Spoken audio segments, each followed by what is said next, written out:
বন্ধুরা, আমাদের জীবনের সবথেকে বড় চ্যালেঞ্জ কি হয়ে থাকে? সফলতা, অর্থ, নাকি এই সমাজে নিজের নাম পরিচয় গড়ে তোলা? না, সবথেকে বড় চ্যালেঞ্জ হলো আমাদের নিজেদের মন। আমাদের মন আমাদের সবথেকে বড় স্বপ্নকে পূরণ করার ক্ষমতা রাখে, আর এই মনই আমাদের অসফলতা ও ভয়ের অন্ধকারে ঠেলে দিতেও পারে।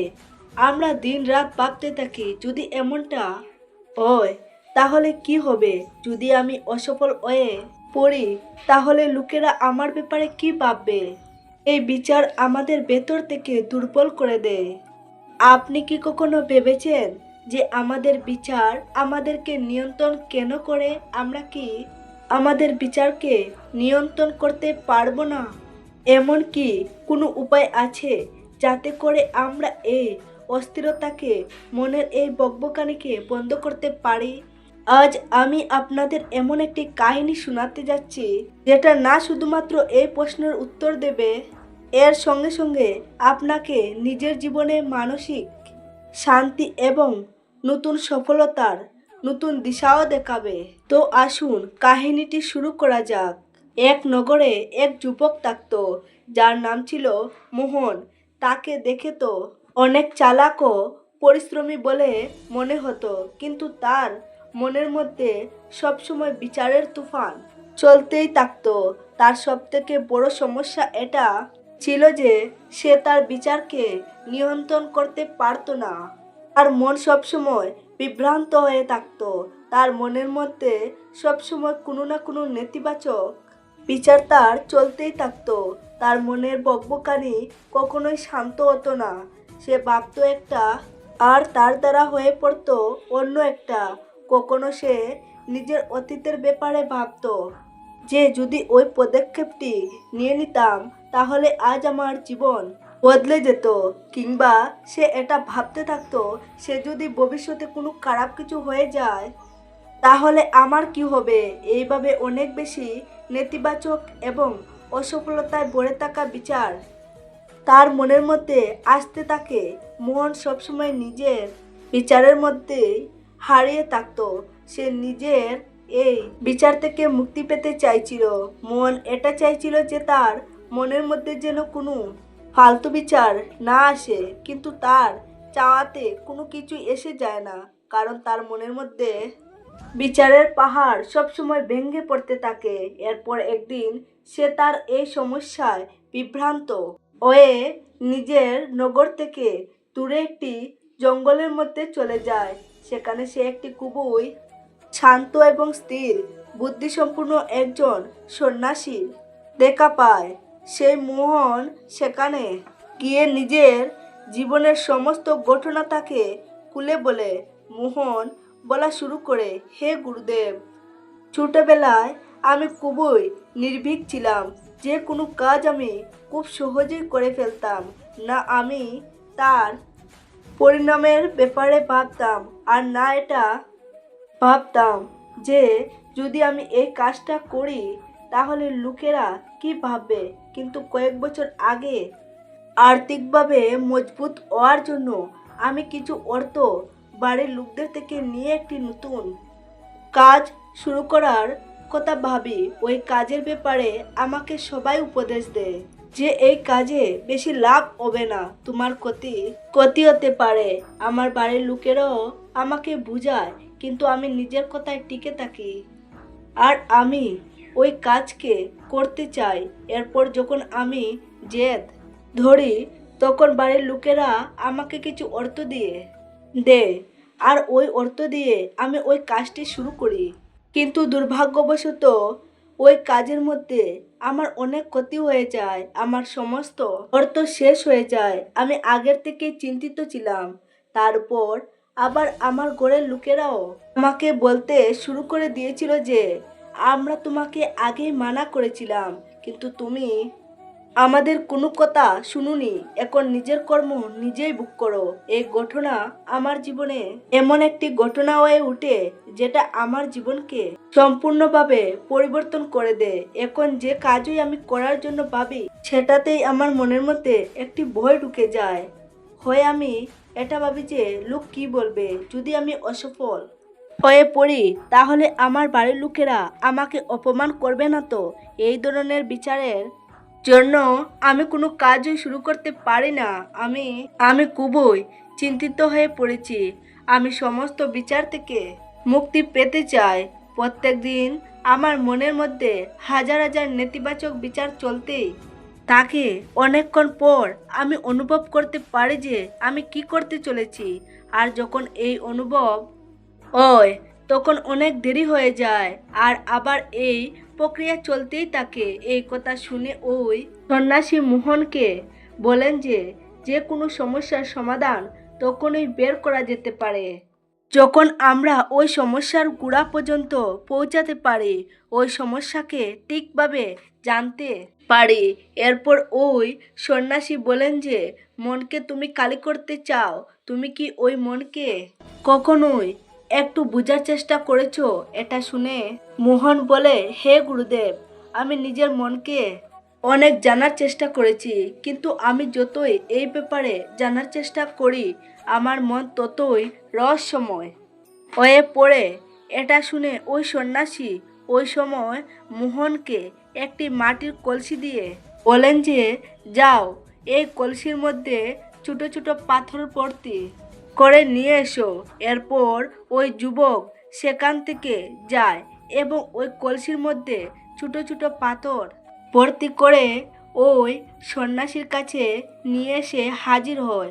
ওই সন্ন্যাসী ওই সময় একটু এসে বলেন যে মাটির কলসিকে তুমি নিজের মন বলে পাবো, আর এই কলসির মধ্যে থাকা পাথরকে তুমি নিজের বিচার বলে ভাবো। এখন ওই কলসির মধ্যে আরো কিছু পাথর বড়। ওই যুবক সঙ্গে সঙ্গে আরো কিছু পাথর ভরতে শুরু করে দেয়।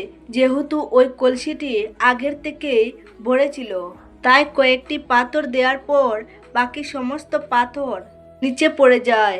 এরপর ওই সন্ন্যাসী মোহনকে একটু সচেতন করে বলেন যে থামো, একটু ধ্যান দিয়ে দেখো, এখন আর ওই কলসির মধ্যে পাথর রাখা যাচ্ছে না, এর বদলে পাথর বাইরে পড়ে যাচ্ছে, কারণ এর মধ্যে যতগুলো পাথর ধরার ছিল সেগুলো দিয়েই ভর্তি হয়ে পড়েছে।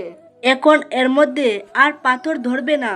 যদি আরো পাথর তার মধ্যে রাখতে চাও, তাহলে ওই পাথরের মধ্যে থাকা কিছু পাথরকে বের করতে হবে। এটা শুনে ওই যুবক বলে, হে গুরুদেব, আমি বুঝে গেছি আপনি কি বলতে চাইছেন। আমাকে নিজের মনকে বিচারের মাধ্যমে কালি করে দিতে হবে। এটা শুনে ওই সন্ন্যাসী একটু হেসে বললেন, প্রথমে আমার সম্পূর্ণ কথাটা তো শুনো, তারপর নিজের মনকে কালি করে নেবে। এরপর তিনি বলেন যে আমাদের মন হলো একটি কলসির সম্পূর্ণ উল্টো, কারণ কলসিকে তো তুমি পাথর দিয়ে ভরে ফেলতে পারবে, কিন্তু মনকে বিচারের মাধ্যমে ভরে তুলতে পারবে না, কারণ মন তো সবসময় কালি থাকে। এটা শুনে ওই যুবক বলে, হে গুরুদেব, আমি আপনার কথা কিছুই বুঝতে পারছি না। আমার মন যদি কালি থাকে তাহলে কেন আমি তাকে কালি করার চেষ্টা করছি? তাহলে মনকে কালি করার কি দরকার? তখন সন্ন্যাসী তাকে বলে যে এই কলসি থেকে একটি একটি করে পাথর বাইরে বের করো। এরপর ওই যুবক ওই কলসি থেকে একটি একটি করে সমস্ত পাথর বাইরে বের করতে থাকে। এমনটা করতে করতে অবশেষে ওই কলসি কালি হয়ে যায়। এরপর ওই সন্ন্যাসী বলেন যে দেখলে, যখন তুমি একটি একটি করে ওই পাথরকে বাইরে বের করলে তখন এই কলসি কালি হয়ে গেল। এখন তুমি এই কলসির মধ্যে যে কোনো পাথরকে রাখতে পারো, অন্য কোনো পাথরকে এর মধ্যে রাখতে পারো, কিংবা ওই পাথরগুলোকে আবার এর মধ্যে রাখতে পারো, অর্ধেক পারো, আবার তুমি সম্পূর্ণ ভরতে পারো। এটা শুনে ওই যুবকও বলে, হে গুরুদেব, আমিও তো এটাই বলেছি যে আমাকে নিজের মনকে কালি করতে হবে। এগুলো তো সামান্য পাথর, এগুলো তো খুবই সহজে বের করা যেতে পারে, আর এই কলসিকে কালি করা যেতে পারে, কিন্তু হে গুরুদেব, আমি নিজের মনকে কিভাবে কালি করব? এরপর ওই সন্ন্যাসী বলেন যে এর মধ্যে একটি পাথর রাখো আর দুটি পাথর বের করো। এটা শুনে যুবক বলে, হে গুরুদেব, এটা কিভাবে হতে পারে? যখন এই কলসির মধ্যে একটি পাথর থাকবে তাহলে একটাই পাথর তো বের হবে, তাই না? দুটি কিভাবে বের হবে? এটা তো কোনো চমৎকারী কলসি নয় যে একটা রাখলে দুটি বেরিয়ে আসবে। এটা শুনে সন্ন্যাসী বলেন যে এটা কোনো চমৎকারী কলসি নয়, কিন্তু তোমার মন তো চমৎকারী। তার মধ্যে থেকে যদি তুমি একটি বিচার বের করো তাহলে তার সঙ্গে দুটি বিচার আসে, আর যখন তুমি দুটি বিচারকে বের করার চেষ্টা করো তখন তার সঙ্গে চারটি বিচার আসে, আর এমনটা করতে করতে বিচারের একটি লম্বা শৃঙ্খলা তৈরি হয়। এরপর তুমি কোথাও থামো না, একটার পর একটা বিচারকে ধরেই চলো।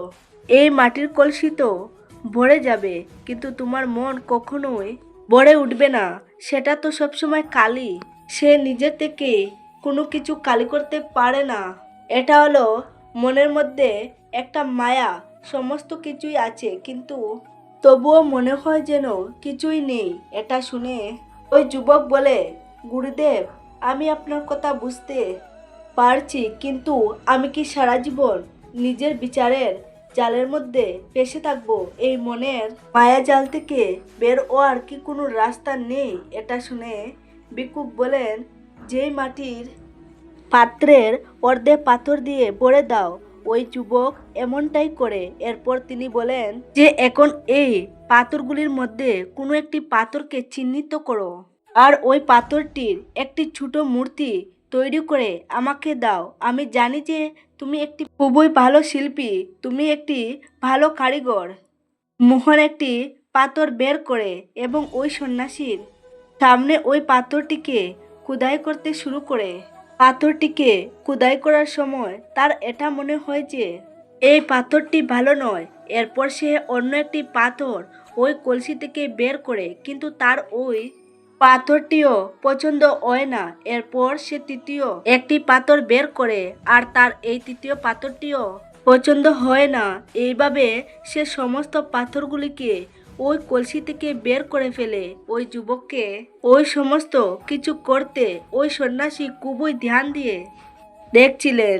এরপর ওই সন্ন্যাসী তাকে বলে যে পাথরটিকে তুমি সবথেকে প্রথমে বের করেছিলে, ওই পাথরটিকে এটা ভেবে খোদাই করো যে ওটা ছাড়া তোমার কাছে আর কোনো পাথরই নেই, শুধুমাত্র একটাই পাথর তোমার কাছে আছে। এরপর ওই গুরুদেবের কথা শুনে ওই যুবক ওই একটা পাথরকে খোদাই করতে শুরু করে দেয়।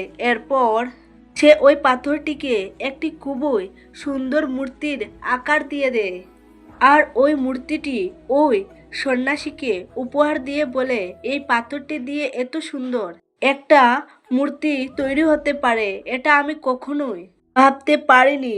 ওই যুবকের কথা শুনে ওই সন্ন্যাসী বলেন যে যখন তোমার কাছে আর কোনো বিকল্প থাকে না তখন আমরা ওই একটি জিনিসের উপরেই সম্পূর্ণ এনার্জি লাগিয়ে দিই আর সেটাকে সব থেকে ভালো করার চেষ্টা করি। আর যখন আমাদের কাছে অনেক ধরনের বিকল্প থাকে তখন আমরা কোনো একটা কিছুকে পছন্দ করতে পারি না আর মূর্তিও তৈরি করতে পারি না। ঠিক এইভাবেই আমাদের মনও একটি বিচারের হাজারটা বিকল্প খুলে রেখে দেয় আর একটি মুখ্য বিচারকে ছেড়ে দিয়ে ওই বাকি হাজারটি ফালতু বিচারের মধ্যে বিভ্রান্ত হয়ে পড়ে। এরপর ওই যুবক বলে, হে গুরুদেব, আমি আপনার কথা খুব ভালোভাবে বুঝে গেছি, কিন্তু এখন আমাকে কি করা উচিত? দয়া করে আপনি আমাকে রাস্তা দেখান। সন্ন্যাসী ওই বালককে বলেন যে মনকে খালি করা, পরিষ্কার করা দু একদিনের কাজ নয়, এটা একটি অনেক লম্বা প্রক্রিয়া। তুমি কি এর জন্য তৈরি? তখন ওই যুবক বলে, গুরুদেব, আমি তৈরি। এই উত্তর শুনে সন্ন্যাসী বলেন যে সব থেকে প্রথমে তুমি এটা বুঝো যে মন আমাদের শত্রু নয়।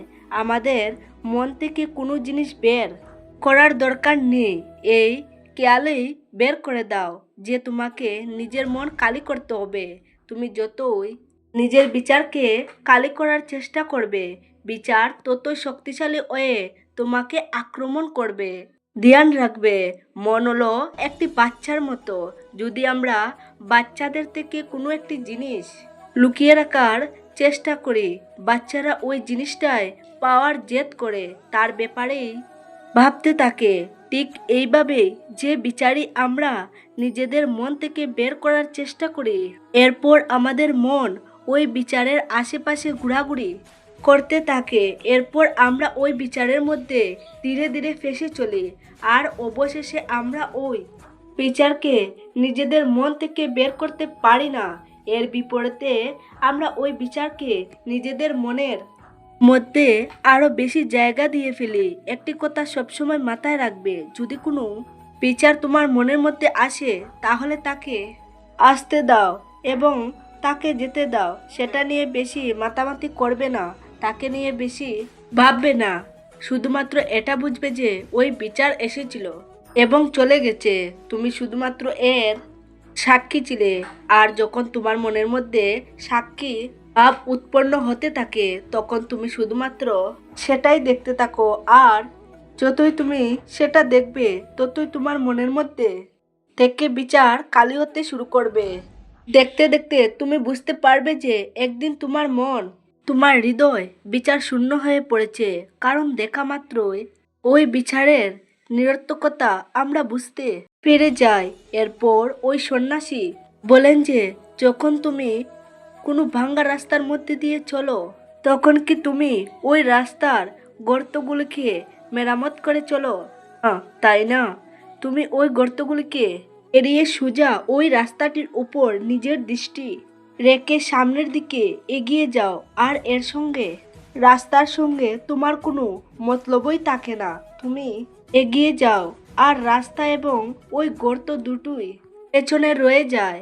ঠিক এইভাবেই তোমাকে নিজের বিচারকে দেখে এগিয়ে যেতে হবে। আর দেখতে দেখতে তুমি নিজের মনের ওই পাড়ে চলে যাবে। কিন্তু এর জন্য তোমাকে একটু পরিশ্রম করতে হবে।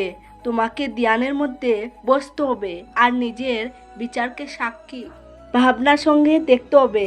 নিরন্তর দেখার ফলে এটা তোমার একটা অভ্যাসে পরিণত হবে।